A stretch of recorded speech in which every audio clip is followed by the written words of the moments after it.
Amén. ¿Cómo nos sentimos hoy? Bien. Gloria al Señor. Amén. Nos sentimos fortalecidos, renovados. Gloria al Señor. Hemos llegado a la noche a nuestra reunión número 7, séptima reunión.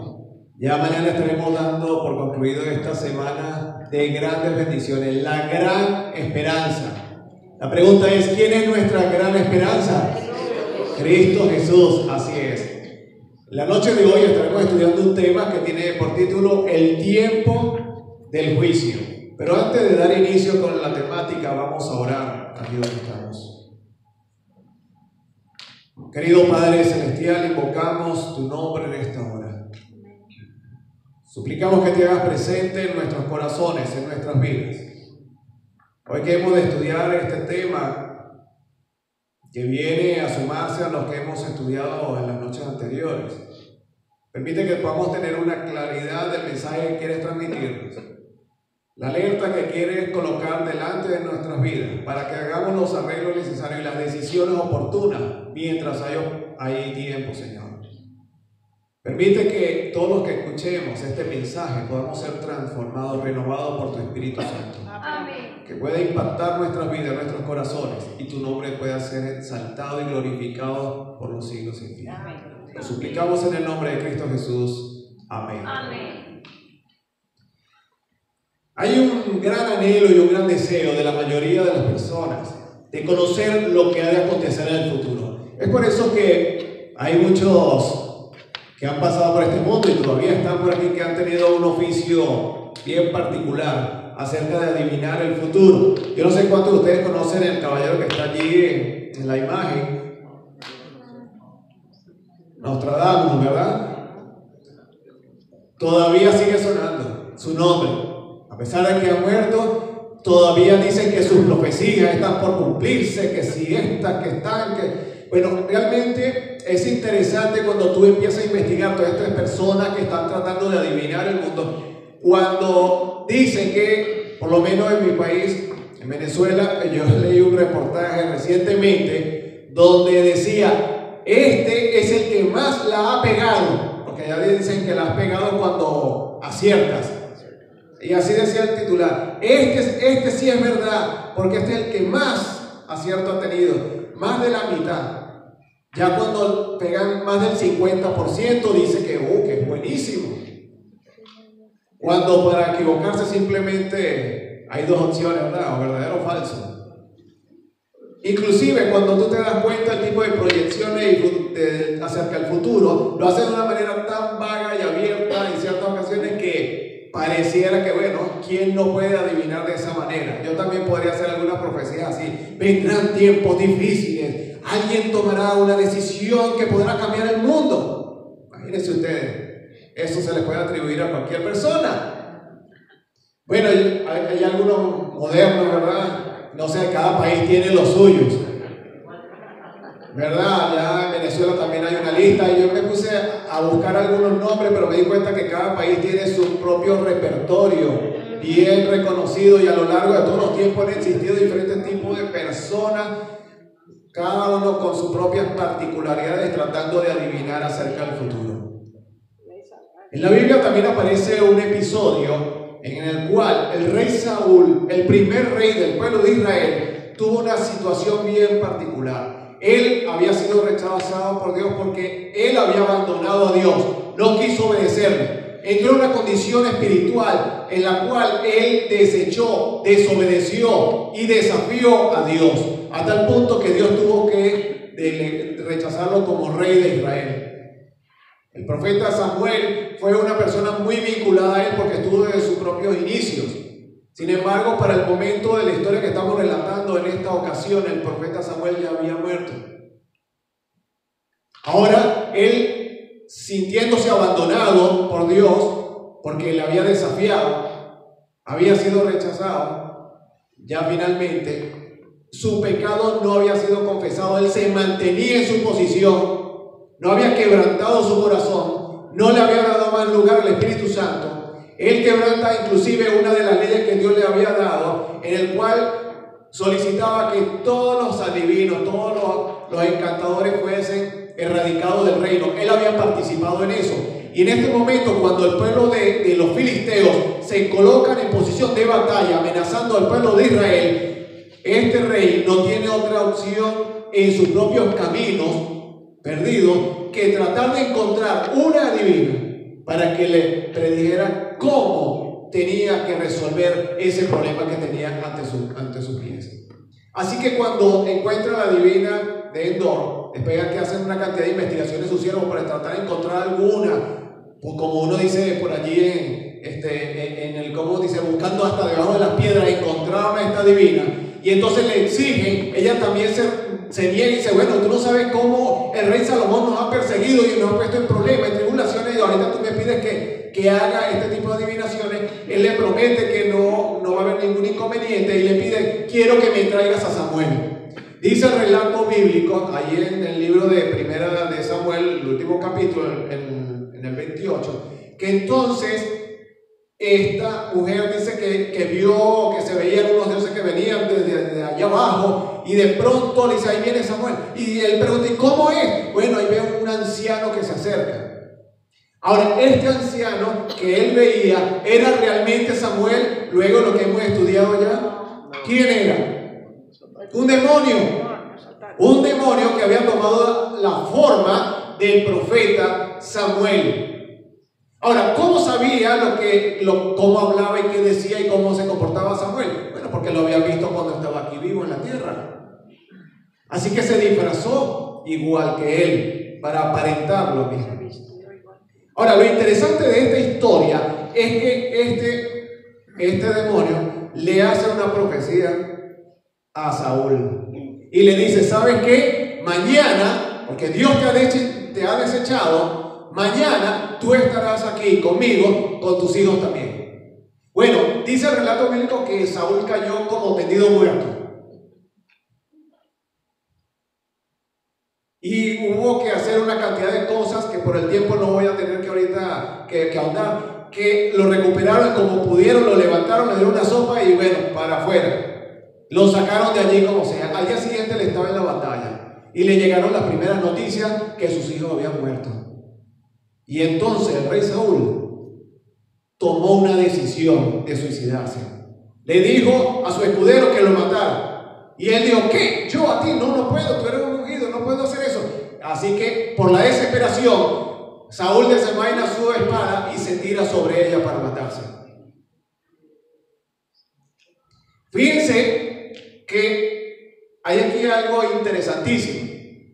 ¿Cómo es posible que esta predicción, viniendo inclusive de un demonio, se cumpla? ¿Será que ellos tienen también poder sobre el futuro? ¿Cómo es posible que se pueda cumplir ese tipo de predicción? Permítame ilustrarle de una manera muy sencilla, muy simple. Disculpen las imágenes que pueda utilizar aquí para tratar de hacerlo comprensible para todos nosotros. El diablo no tiene autoridad sobre el futuro, pero únicamente puede tomar ventaja de las oportunidades que se le abren, los permisos que Dios le concede y los permisos que los seres humanos le dan. Al haber dicho ciertas cosas a Saúl, le desanimó y Saúl abandonó finalmente a Dios, no le dio ninguna oportunidad, lo cual hizo que estuviera totalmente a expensas del demonio. Y el demonio actúa como un gato. ¿Cómo hace un gato cuando va a matar un ratón? Está al acecho y entonces rápidamente busca la manera de perseguir al ratón. Le da un zarpazo, lo pone allí medio, y el ratón vuelve y se levanta y cree que está libre y le da otro zarpazo y otro zarpazo y otro zarpazo hasta que llega un momento que ya el ratón se va haciendo como medio aburrido porque ya casi no corre, ya casi no va, ya casi no hace, y entonces él decide de un momento a otro darle el zarpazo final. Cuando una persona está dominada por el enemigo inclusive puede determinar cuándo te da el zarpazo final. Pero ¿saben qué sucede? Dios es el que controla todas las cosas. Y no importa la condición que te puedas encontrar hoy en día. Así el diablo te esté dando zarpazo, tú puedes reclamar la presencia de Dios y solicitarle que te ayude. Puedes pedir perdón. puedes clamar al Señor, puedes hacer un cambio en tu vida y entonces Dios viene a tu defensa y el enemigo huye. Nunca estarás solo si clamas al Señor. No importa cuán bajo has caído, el Señor vendrá a tu socorro y el enemigo huirá. Dios está al control del futuro. Y por más algunas cosas aparentes que pueda mostrar el enemigo de que él tiene el control, Dios dice: yo soy el que manda aquí, yo tengo la última palabra. Yo soy el sustentador, el creador, el que domina sobre todo el universo. Amós 3:7 nos dice: porque no hará nada Jehová el Señor sin que revele sus secretos a sus siervos los profetas. Y Dios tiene el control de todas las cosas. Dios es el que decide cuándo se hacen las cosas y de qué manera. En esta noche yo quiero que estudiemos juntos de una manera breve. No voy a poder ahondar en tantos detalles, ¿saben? Y eso es algo muy difícil para mí. Lástima que pobre Wendy, ella sabe, es la que sufre más, ha estado sufriendo durante esta semana tratando de ajustarnos al tiempo. Y vamos a ver qué podemos hacer en la noche de hoy. Pero vamos a estudiar hoy la profecía más larga de tiempo que aparece en la Biblia. Un mensaje increíble que aparece en el libro de Daniel, enunciado en primer lugar en el capítulo 8 de este libro. Así que ustedes pueden revisarlo en su Biblia. Les agradecería que vayan buscando por ahí algunas calculadoras en su celular. Vamos a ver algunas cosas fascinantes e increíbles que nos presenta la palabra de Dios. Nos dice que en el año tercero del reinado del rey Belsasar me apareció una visión a mí, Daniel. El rey Belsasar fue el último rey que estuvo gobernando Babilonia antes que fueran tomados por los medos persas. El Darío tomara control allí. Así que en ese reinado, todavía estando el reino de Babilonia dominando el mundo, llega una visión al profeta Daniel. En esa visión que se relata en el capítulo 8 aparecen 4 escenas. En primer lugar aparece un carnero con dos cachos, ¿verdad? 2 cuernos. Y esto tiene una simbología. Luego aparece un macho cabrío, un cuerno pequeño, y después hablan de un tiempo de 2300 tarde y mañana, 2300 días. En ese mismo capítulo aparece un ángel y empieza a relatarle, aparece el ángel Gabriel y empieza a relatarle a Daniel, el principal de los ángeles del cielo, porque Gabriel es el que ocupa ahorita el lugar que ocupó antes Lucifer, que estaba a cargo de la hueste celestial. Al él ser expulsado del cielo por haberse convertido en el adversario de Dios, ahora hay un nuevo capitán ahí de los ángeles. Y entonces este mismo ángel es mandado por el cielo para darle a Daniel la explicación de la visión que está recibiendo. Pero el ángel empieza y le explica la primera parte de la visión, la primera escena del carnero, y le dice, aunque ellos están viviendo el momento de Jerusalén, le dice: mira, estos son los medos persas, estos son los griegos, y le explica del cuerno y que sale después otros cuernos, que se quiebran, qué va a pasar, como todo el detalle. Habla de un cuerno pequeño que también va a aparecer, que va a desafiar al pueblo de Dios, y luego menciona el plazo de los 2300 días, pero no lo explica. O sea, cuando llega esta parte del cuerno pequeño, bueno, el ángel se va y deja allí al profeta Daniel. Entonces, esta es la parte donde se habla de esta profecía de los 2300 días que estamos mencionando. Entonces oí a un santo que hablaba, y otro de los santos preguntó a aquel que hablaba: ¿hasta cuándo durará la visión del continuo sacrificio? Continuo sacrificio era lo que se realizaba constantemente. ¿En dónde? En el santuario. Siempre estaba ardiendo ¿qué? Un fuego en el altar del sacrificio. Siempre permanecía ardiendo allí. Nunca faltaba el pan, nunca faltaba el aceite, siempre había luz. Siempre estaba funcionando hasta que el pueblo de Israel fue tomado por los babilonios como un castigo por haber desobedecido a Dios. Y Dios mandó una profecía a través del profeta Jeremías que le dijo: por 70 años ustedes van a estar allí cautivos y yo después lo voy a sacar, lo voy a traer de regreso. ¿Hasta cuándo durará la visión del continuo sacrificio y la prevaricación asoladora entregando el santuario al ejército para ser pisoteado? Una prevaricación es cuando hay un poder judicial que toma ventaja y hace algunas normativas y reglamentaciones que van en contra de la ley misma.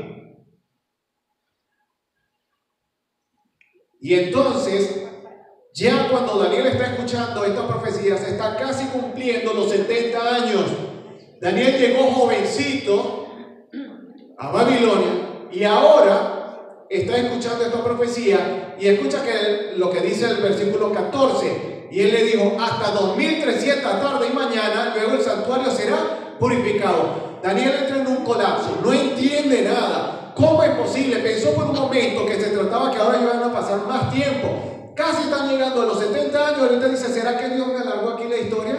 ¿Será que ahora hay que esperar 2300 años más? Sintió que las fuerzas le desfallecían, se iban de su cuerpo. Miren, en el versículo 27, mira cómo quedó Daniel. Después que el ángel se va, con las revelaciones que está dando, que llega al punto del cuerno pequeño y se va sin darle noticia a los 2300 días donde él está angustiado por el tiempo. Dice, yo Daniel quedé quebrantado y estuve enfermo algunos días.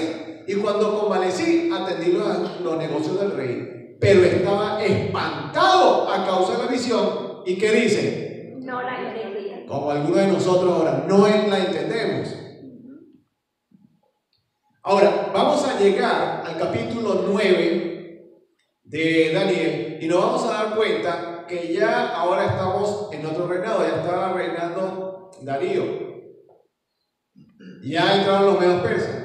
Daniel, viendo ya la conclusión del tiempo de los 70 años, todavía en mente esa visión que había visto tiempo atrás, años atrás, todavía esa angustia en su corazón, empieza a rogar, a hacer una oración muy especial. Ora pidiendo perdón por él, por el pueblo, a clamar a Dios, suplicando la misericordia de Dios para que se haga presente. Y entonces, estando él todavía en oración, todavía clamando al Señor, aparece alguien, el ángel Gabriel, el mismo que había empezado a darle las respuestas a las visiones años atrás. Dios lo envía nuevamente. Y miren lo que dice el versículo 23. Al principio de tu ruego, le dice el ángel Gabriel, fue dada la orden y yo he venido para enseñártela, porque tú eres muy amado. Entiende pues la orden y entiende la visión. Cuando tú vas al libro de Daniel, la única visión que quedó inconclusa, sin explicación, es la visión de los 2300 días. Donde se hizo el silencio. Simplemente le dijeron, eso es para dentro de mucho tiempo. No te preocupes. El ángel empieza inmediatamente a explicar algunos aspectos cruciales sobre esta profecía. Ya Daniel sabía de qué estaban hablando. Así que el ángel va al grano, va directo. Y le empieza a dar la explicación y le dice, de esos 2300 días, esto lo estoy parafraseando yo, ¿verdad? Él dice que 70 semanas están determinadas sobre tu pueblo y sobre tu santa ciudad. Es decir, del total del tiempo de esos 2300 días, una porción, 70 semanas, tienen que ver con tu pueblo. Y yo pregunto, ¿y cuál era el pueblo de Daniel?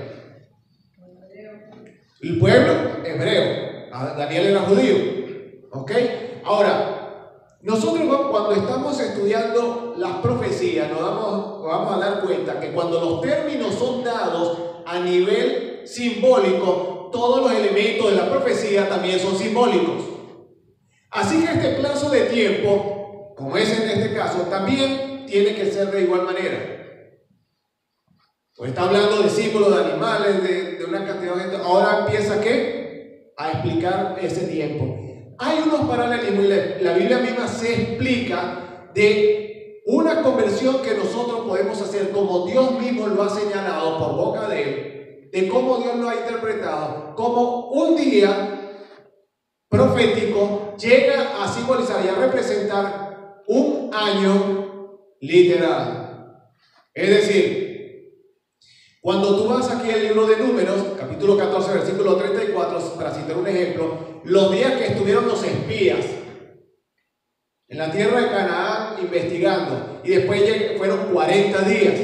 Luego regresaron al campamento y llevaron la noticia de que todo era muy bonito, pero que la gente de ella era muy feroz, que ellos no podían hacer frente. Y entonces 10 de los 12 espías tenían ese mensaje y 2 estaban en contra. Dice, sí, hay gente grande, hay gigantes, hay problemas, pero nosotros sí vamos a poder. Y el pueblo se rebeló contra Dios y dijo, no vamos a ir. Como castigo, Dios le dijo, por cada día que ustedes estuvieron allá investigando, ustedes van a dar un año vueltas por el desierto. 40 días estuvieron investigando en Canaán y 40 años entonces estuvieron en el desierto dando vueltas. Otra profecía similar está con el caso de Ezequiel. En el capítulo 4 tú vas a encontrar a Ezequiel que Dios le dice, mira, porque en diferentes ocasiones Dios hizo que los profetas simbolizaran las cosas, las escenificaran con su propia vida. Entonces le dice Dios a Ezequiel, tú vas ahorita a simbolizar con tu propio cuerpo algunas cosas.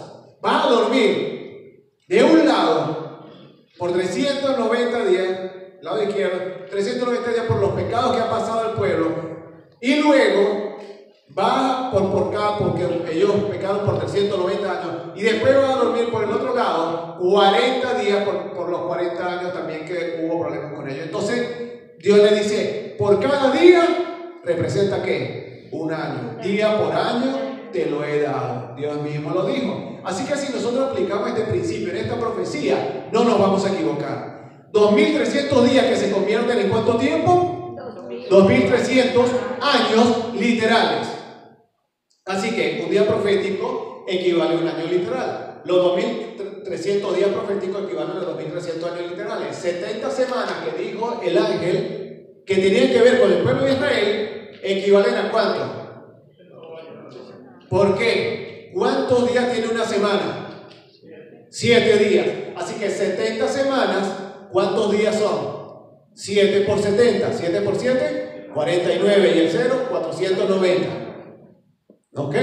Entonces, en pocas palabras, viéndolo de una manera gráfica, del total de los 2300 días que dura la profecía, el ángel le dijo, vamos a hacerle un corte grande, un pedazo grande, que dice 70 semanas, que de las cuales vamos a hablar ahorita, está asociado y tiene que ver única y exclusivamente con el pueblo de Dios, del pueblo judío, con tu pueblo, Daniel, le dijo Dios. ¿Se entiende hasta aquí? ¿Vamos bien? Eso equivale entonces a 490 años de algunos sucesos trascendentales que iban a ocurrir a lo largo del tiempo. El punto clave es saber cuándo inicia esta profecía para saber cómo se cumple este periodo de tiempo. La clave está en lo que le dice el mismo ángel a Daniel. Leíamos en el versículo 25 que el ángel le dice, conoce, no lo habíamos leído antes, disculpen, vamos a leerlo por primera vez. Conoce pues y entiende que desde la salida de la palabra para restaurar y edificar Jerusalén hasta el Mesías príncipe habrá 7 semanas y 62 semanas y volverá a ser edificado la plaza y el muro y en tiempos angustiosos. Por favor, presten mucha atención a esta parte inicial. Conoce pues y entiende que desde ¿qué? Desde la salida. Esa palabra está marcando ¿qué? El inicio, porque cuando yo te digo, mira, vamos a ir desde aquí hasta allá, yo ya te estoy diciendo desde dónde vamos a empezar. Así que el ángel dice, ¿desde dónde? Desde la salida de la orden para reedificar ¿quién? Jerusalén. ¿Cómo estaba Jerusalén? Destruida. El pueblo de Israel había pasado 70 años en Jerusalén y ahora estaba destruido. Este edicto fue dado en el 457 por el rey Artajerjes, rey de Persia. Y qué interesante que hay 2 libros de la Biblia que nos narran de una manera bien interesante, además de otros profetas que estuvieron viviendo en esos tiempos también, que son Esdras y Nehemías. Bien, el libro de Esdras pues, nos relata cuándo fue dado esta orden de Artajerjes. Ese decreto del año 457, porque hubo otro decreto anteriormente, pero realmente el decreto que todo el mundo dijo, vamos a agarrar a las cosas, y realmente se fueron y empezaron a hacer y fue efectivo, fue el decreto del año 457 antes de Cristo. Así que ya tenemos una fecha de inicio de nuestra profecía. Año 457 antes de Cristo. Fíjense, por favor, que nos estamos concentrando únicamente en esta porción que el ángel dividió, las 70 semanas. El ángel da dos porciones más interesantes de la orden. Dice cuando empieza con la orden, ya la vimos, para restaurar y reedificar a Jerusalén. Es decir, que se iba a restaurar y edificar ¿qué cosa? Jerusalén. Eso es una de las obras que se tenía que culminar. La reconstrucción de Israel se tenía que completar. ¿Qué más dice el versículo? Hasta otro evento, que aparezca ¿quién? El Mesías príncipe. Es decir, que esta profecía, que fue dado mucho tiempo atrás, siglos antes, ya anunciaba cuándo aparecería el Mesías sobre la tierra. Increíble.